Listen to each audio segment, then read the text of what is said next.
pessoal, tudo bem? O Cá Entre Nós está mais do que especial. Afinal de contas, a gente vai falar sobre andragogia. Então, eu precisava trazer duas especialistas para nos ajudar a compor o assunto e reforçar essa informação, porque é mais importante para o nosso dia a dia.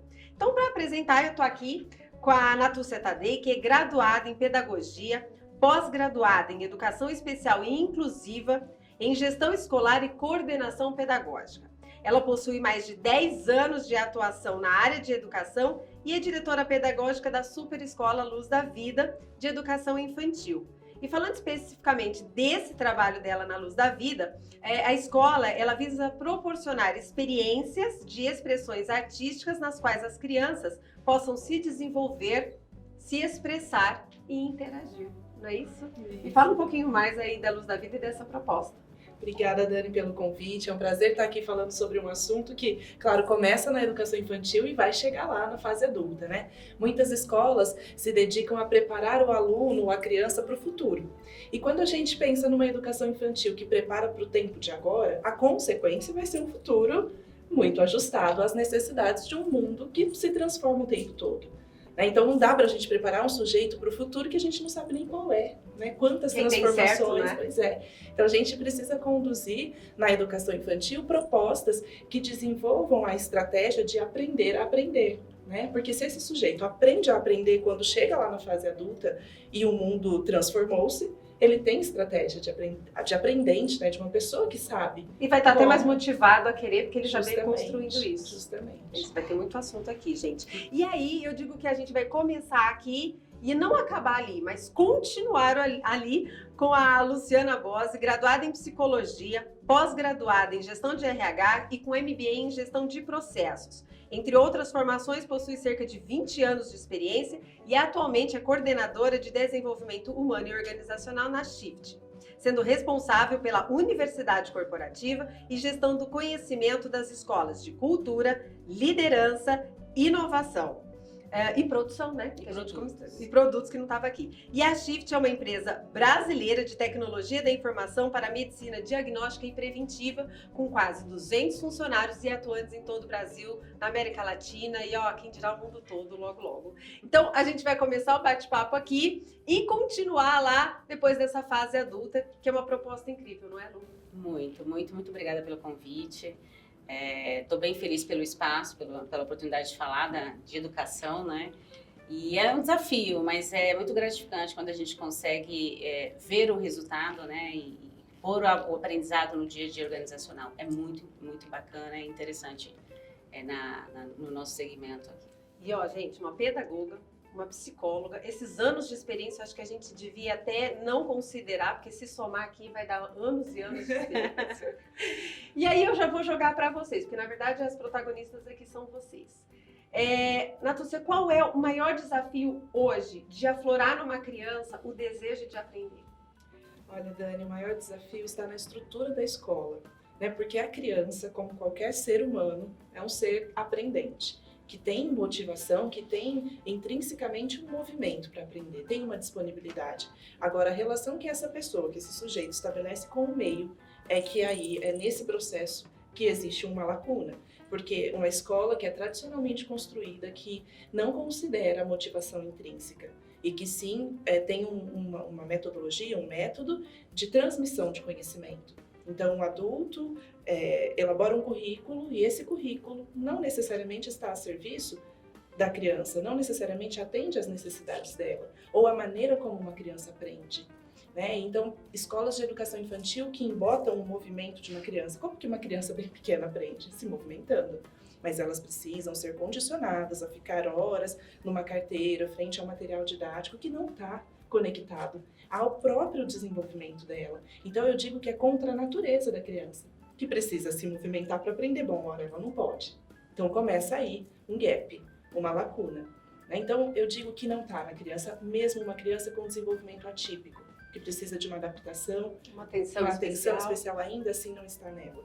Está na metodologia pedagógica, que eu acho que é o que tanto vocês hoje se ocupam aqui na empresa, né? De pensar estratégias didáticas que possam atender ao desenvolvimento da pessoa, do sujeito, e não atender a alguma coisa que está tão fora dele, né? E aí, Lu, pegando um pouco disso, até como a tua visão, não só como DHO, mas psicóloga, enfim, o que você vê hoje no adulto que talvez você olhe e pensa assim, poxa, se na infância a gente tivesse cuidado disso, hoje eu teria um adulto muito mais aberto ao conhecimento, ao novo saber. Como é que você enxerga isso lidando com esse público? Olha, eu acho que é muito desafio, né? Primeiro, a gente já recebe o adulto, cada um vem de um nível diferente de escolaridade, né? Eu falo de classes mesmo. Então, quando vem para a empresa, eu já percebo alguns gaps de aprendizado. E aí, quais são as minhas estratégias, né? Eu tenho que olhar para um todo. Então, eu vejo, tem adulto que aprende fazendo, vai ter o adulto que vai aprender lendo, vai ter adulto que vai aprender compartilhando. E aí, eu tenho que pensar em estratégias para transmitir isso. Como que eu faço, né? Eu tenho de tudo. Hoje, na minha realidade, eu tenho uma geração Z, que é uma geração conectada, é uma geração que a informação ela é rápida e que ele está aprendendo a aprender sozinho. Hoje, para ele aprender, ele não precisa estar dentro de uma sala 4 horas. Isso não estimula ele, né? Então, participar de grupos ou participar de grupos de internet, onde o conhecimento ele é rápido e ele transita numa velocidade impressionante, muito rápido, é o que faz sentido para ele. Então, eu tenho que, como que eu participo, envolvo essa pessoa nesse ecossistema de informação rápida, transformações rápidas, inovações chegando, o mercado muda rápido, porque o meu cliente hoje, ele também exige uma rapidez, e eu tenho que gerar aprendizado. Então, isso é interessante, é desafiante, acho que isso é o que motiva quando eu olho para a educação corporativa, né? Não, e é legal você falar disso, né? A gente vive muito muito se fala em VUCA, né? Nesse movimento VUCA, volátil, tudo muito rápido, a gente tem que se adaptar. E para uma criança, quer dizer, a gente pode se dizer que a gente tá, e aí a Natu, você vai complementar, numa geração ainda meio termo, nós três aqui. Por quê? A gente saiu a gente viveu no mundo analógico e a gente migrou muito bem, né, para o mundo digital. Mas hoje a criança, ela tá vindo muito digital 100%, né? Ela é conectada, ela perdeu o poder da pinça, né? E hoje ela é muito mais de reflexo pelo smartphone, pelo tablet. E aí eu pego numa escola corporativa, eu pego um público que ainda é muito analógico, que é o que você foi contando pra gente, né? Uma geração ainda que se formou em datilografia e uma outra geração que está vindo. Como é que a gente utiliza-se desses recursos num mundo totalmente transformador, uma velocidade absurda? Como é que eu lido com uma criança que vem desse mundo digital e um adulto que tem ainda esse contraponto de dois pontos divergentes? Como é que vocês lidam com isso? Olha, Dani, as crianças realmente têm vindo já com elas nascem imersas na tecnologia e aí o ambiente acaba potencializando o uso, porque desde tão pequenininhas, bebês estão tendo acesso, crianças que estão precisando comer na frente do tablet ou do celular ou da televisão, porque aquilo que é básico, que corresponder a necessidades fisiológicas, estão sendo atendidos, são situações que a gente tem visto. Então, é uma necessidade da criança ou é o meio que está conduzindo? E claro, a aprendizagem, como eu já disse, né, antes, se dá por meio dessa interação. Ok, então o que eu entendo enquanto educadora? Que nós precisamos fazer um resgate da humanidade. Porque o que nos conecta é estar em relação ao outro. E existe uma ilusão muito profunda de que quando eu estou conectada no celular, eu estou o tempo todo em conexão e com as redes sociais. E é uma grande ilusão, uma fantasia. E a gente precisa trazer a criança para a realidade. E a realidade se dá através da construção de vínculos. Então é comprometedor para o desenvolvimento da criança se ela só estiver imersa no mundo da tecnologia. E você pode dizer, mas Natúcia, ok, ela nasceu aí, o que a gente faz? Eu acredito que a escola tem papel fundamental de formar. A educação é formativa do humano. Então, resgatar essa humanidade é trazer a criança para o contato com os outros humanos, para as interações e para as brincadeiras, né, que são eixos estruturantes da educação infantil. Ela precisa conviver. E aí a tecnologia está aí. Não é a escola que precisa ensinar, dar aula de tablet, ter laboratórios de ensinar tablet. A escola precisa promover interações. E aí, a partir disso, ela vai dar conta de, com responsabilidade, usar as tecnologias e trabalhar com a tecnologia quando chegar um momento. Como um recurso, né? Como recurso. um meio, não como um fim. O que eu complementando a sua fala, eu concordo plenamente. Eu acho que a tecnologia ela é o meio, né? Ela não pode ser, ela não é a base, né? E eu acho o seguinte, eu trabalhando com adulto, a gente tem que tirar o adulto, eu tenho que conectar, mas às vezes eu tenho que desconectar e fazer ele ter a experiência. Porque aí sim eu fortaleço o aprendizado dele. Então, ok, você até pode aprender online, mas vamos trazer então para a prática? Como que você troca, como que você interage o que você aprendeu? Né? E como que você transmite o que você aprendeu para o outro? Eu estou trazendo a conectividade da relação humana, ao mesmo tempo transmitindo o saber para o outro. Então, não dá só para ficar no mundo virtual. O virtual é importante, porque hoje faz parte do mundo, mas não pode ser 100% isso. Eu tenho que trazer para uma prática, para uma aprendizagem, para uma troca, para uma vivência, porque é experiência. Eu tenho que fazer a experiência do aprendizado ali acontecer. Exato. E aí, Lu, até nos bastidores aqui a gente estava debatendo muito, e aí eu queria que você colocasse aqui em pauta como é que vocês aplicam isso lá no dia a dia da Shift, que é o conceito do 70-20-10. Quer dizer, somos responsáveis apenas 10%, a gente tem, se é que pode-se dizer assim, que a gente tem domínio daquilo que está sendo transmitido. 20% vem do compartilhamento de toda essa informação e 70% da aplicabilidade daquele conteúdo. Como que funciona tudo isso lá na prática? Olha, a gente olha muito para a experiência do aprendizado, para a experiência do colaborador e para a experiência do cliente. Então, a gente entende que tem coisas que ele tem que fazer de uma maneira mais formal, né? Que é os 10%, leituras, treinamentos e tal. Mas a gente entende que a troca. Então, o on the job é muito importante. O benchmark, e aí o benchmark, conhecendo outros setores, eu conhecendo outros clientes, eu conhecendo o concorrente da Shift é importante, porque ele traz uma visão, né? Então, assim, é muito o benchmark, a troca da experiência, da vivência e o on the job. O on the job para a gente é super importante. E aí sim, você complementa com alguns conceitos mais formais, como uma formação de um MBA, como um treinamento de você fica 8 horas em sala ou online, mas o on the job para a gente é fundamental. E aí é on the job, é leitura, é participação de grupos, é fazer visitas para ampliar a visão de mercado, né, do que está acontecendo na minha área, nas outras empresas. Então, isso para a gente é vivência. Exato. Que é um conceito muito que está se difundindo na área de educação corporativa, que é o Employee Experience. Quer dizer, como é que eu vou construir toda essa experiência, esse aprendizado?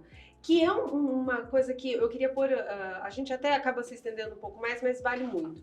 As faculdades, elas distanciaram essa nova geração, né? Elas afastaram por uma série de fatores, né? Ainda é um ensino muito moroso, as tecnologias, principalmente nas faculdades, ainda demoram para ser atualizadas. Existe esse conceito do autodesenvolvimento, principalmente na área de tecnologia. Eu desenvolvo, eu aprendo novas funcionalidades, novos sistemas e linguagens, muitas vezes de uma forma sozinho ali, né? Autodidata e tal.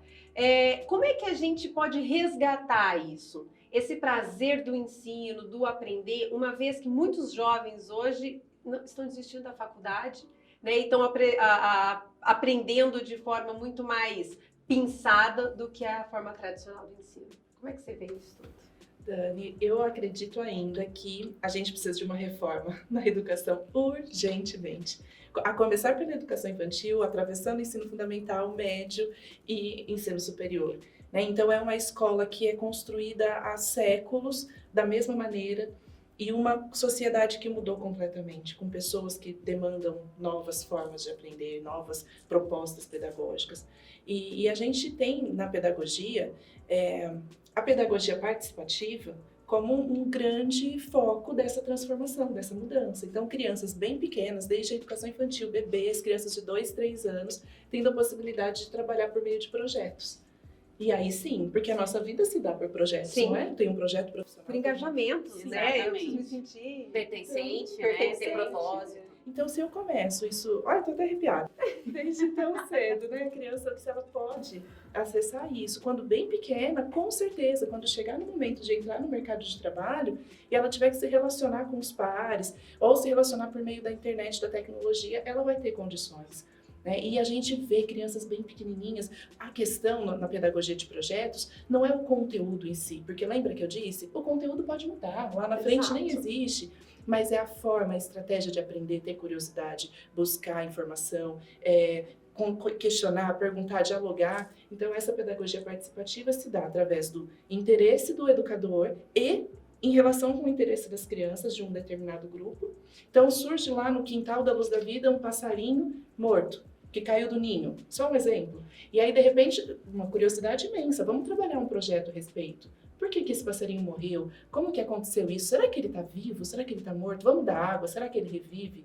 Questões que surgem através do interesse. Pensa se alguém não quer aprender desse jeito. Todo mundo, porque aquilo fez sentido para ela, aquilo aconteceu. Aí você me diz, mas aprender sobre passarinho, sobre ovo é importante para as crianças de 3 anos? Não importa o conteúdo. De novo, é corresponder a um interesse e buscar estratégias e fazer uma pesquisa através disso. Bom, isso você imagina lá na frente esse profissional que tem reconhecimento do próprio engajamento e ele, né, começa a entrar num movimento muito significativo de quem aprende. Eu acho que é esse brilho que está faltando no adulto, né? É despertar o interesse, né, de aprender, não é? Sim, engraçado. Ontem a gente teve uma reunião com uma universidade, porque a gente está querendo buscar essas parcerias, né?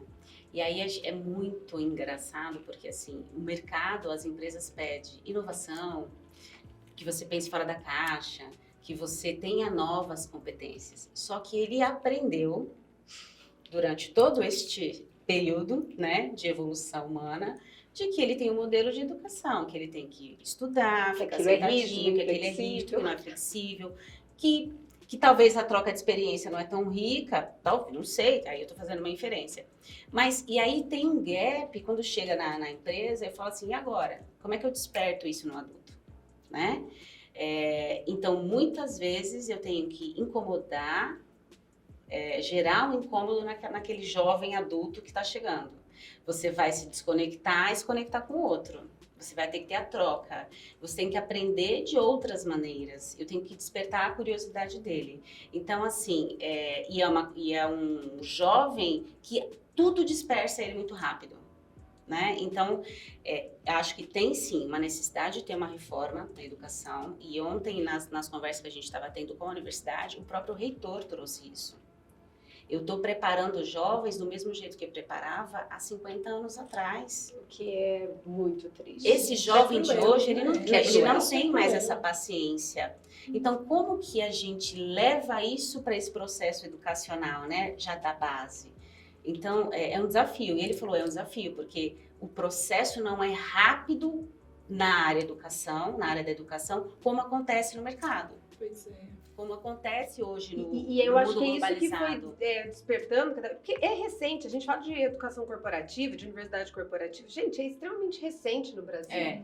Né? E eu acho que isso até que levou atraso em processos de inovação, em processos de tecnologia, de adaptação, uma série de coisas. E aí está sendo muito mais atrativo para as empresas, porque o investimento é próprio, investir no seu time, promover as suas universidades, e aí eles acabam não vendo vantagem na universidade regular. Eu não tenho uma visita técnica, eu não tenho uma prática, e aí tem esses micro-eventos que são extremamente prazerosos para esses jovens, são esses hackathons da vida, summit, não sei o que traz proximidade, traz verdadeiramente o conceito de sala de aula invertida, é ser participativo, não existe uma verdade absoluta só daquele que está ali na frente. Exato. Então, a gente precisa realmente, eu acho que reformar, mas vai ter que ser um papel, infelizmente, no meu ponto de vista, não sei de vocês, mas um papel inverso. Vai ter que a empresa provocar essa mudança nas universidades e a gente dizer o seguinte, olha, Natúcia, faz o seguinte com essas crianças, mostra que a gente precisa ter mais atitude. Conhecimento é importante, sim, mas se você não tiver atitude de colocar tudo isso em prática, não vai resolver. É formar mais seres humanos de verdade. Porque a gente sente falta disso, não sente. Eu acho que a empresa, o mundo organizacional, ela tem um papel fundamental de se aproximar dessas universidades, dessas escolas e dizer realmente, olha, temos que preparar esses jovens que logo, logo vão entrar no mercado e que são exigidos de competências, de curiosidade, de ter autonomia, sabe? De olhar para frente, de serem protagonistas. Mas como que eu desenvolvo isso no ambiente educacional, onde eu tenho um processo educacional rígido? que o aluno tem que estudar milhões de livros para fazer uma prova de não sei quantas perguntas, de uma maneira ainda muito rígida, sabe, cartesiano. Não é isso que essa juventude quer. Quer experimentar, ele quer trabalhar com base na curiosidade. Eu vou pegar até esse gancho aí da Lu, e aí para encerrar o programa eu quero fazer uma tomada só com as duas até. Lu, faça um pedido para a Natúcia. Reforce isso que você acabou de falar, mas só complemente. Fala para ela, Natúcia, forme crianças dessa forma, porque é desse perfil que eu vou precisar. E aí eu queria encerrar com esse bate-papo, esse cá entre elas, próximo, com esse pedido e com essa devolutiva, se você puder fazer para a Lu. E aí agora, fecha com as duas. Natúcia, vou te fazer um pedido. Forme jovens, crianças curiosas, que pense fora da caixa, desperte a mente delas ou estimule para que elas sejam curiosas e experimentem e tentem coisas novas. A gente precisa de profissionais no futuro assim. Sim, Lu.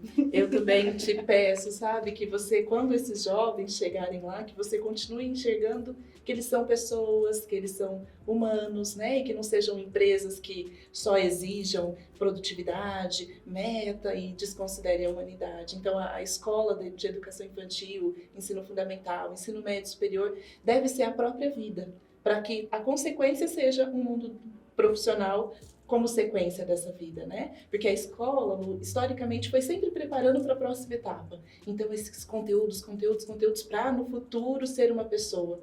O sujeito já é, né? Já desde é, sempre. lógico, sim. Então, Um ser integrado, Exato. né? Ele tem que ser um adulto feliz naquilo que ele realiza, né? Exatamente. Então, a gente tem um papel fundamental Sim. aí. Ai, gente, olha, eu acho que eu fiquei até emocionada. Acho não, fiquei. Lu, obrigada de coração. Quando eu fiz o pedido para a Cris, e a Cris, Dani, você vai amar a Lu. Então, eu já amei. Eu acho que por esse bate-papo. A Natúcia, que é uma querida que eu aprendi a respeitar, a admirar. Então, eu só tenho que agradecer vocês e pedir para que a gente não desista nunca da educação, né? Afinal de contas, eu ouvi sábado até de um finlandês que disse o seguinte: inovação é a economia base do conhecimento. Então, a gente só vai ter informação, a gente só vai ter inovação se a gente tiver como economia base o conhecimento, a transferência do saber. E assim eu me despeço, agradecendo também a sua participação aqui com a gente. O Cá Entre Nós fica aqui, mas a gente se vê no próximo programa. Então até lá. Tchau, tchau.